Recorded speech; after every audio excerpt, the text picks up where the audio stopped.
VCS, chaussures pour le soin des plaies. Pour un soulagement ciblé de la pression, il est possible de travailler individuellement aussi bien le matériau supérieur que le système de semelle intérieure en 4 parties. La large ouverture de la chaussure facilite l'insertion et permet de la porter même avec des pansements très larges. Les bandes auto-agrippantes peuvent être coupées individuellement selon les besoins. La semelle extérieure légère au design Fully Rocker dispose d'un profil antidérapant et assure une démarche sûre et physiologiquement correcte.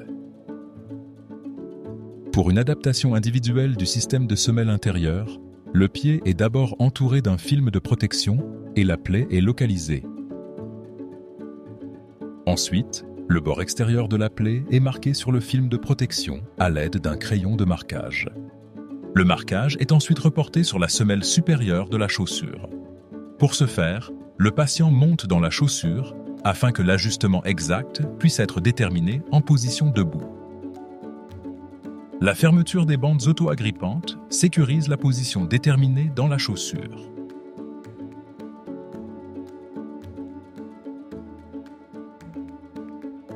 Les bords de la plaie reportés permettent maintenant de travailler les semelles.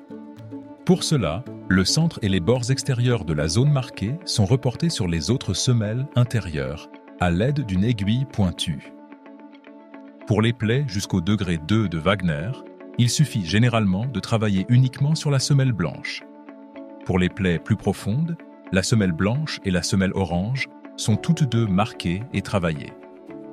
La première étape consiste à retirer la semelle de propreté. Elle ne sera pas touchée lors des étapes suivantes. Les zones qui ont été transférées par le poinçonnage sont maintenant clairement visibles. Elles sont également enlevées.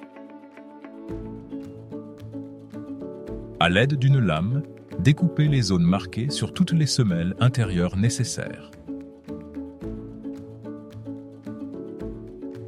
La surface de coupe doit être biseautée d'environ 30 degrés, c'est-à-dire qu'elle doit se terminer en cône vers le bas. Cela permet d'obtenir une décharge optimale. La dernière étape du traitement artisanal consiste à lisser les arêtes de coupe et à élaborer correctement la forme conique. Maintenant, les semelles peuvent être replacées une à une dans la chaussure.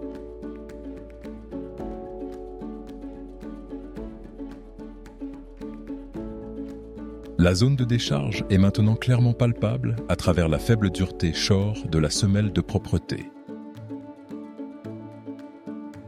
Lorsque la cicatrisation de la plaie est avancée, une forte réduction de la pression n'est généralement plus nécessaire.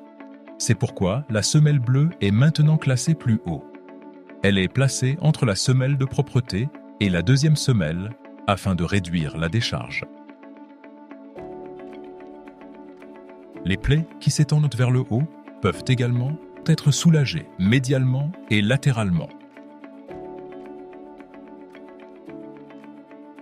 Au niveau des zones perforées, le matériau intérieur et le matériau extérieur ne sont pas reliés entre eux. Une aiguille sert d'outil pour guider la coupe. Lors de la piqûre, il faut veiller à ne toucher que la couche extérieure.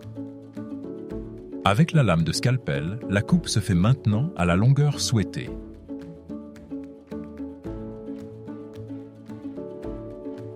Pour la découpe, on utilise des ciseaux.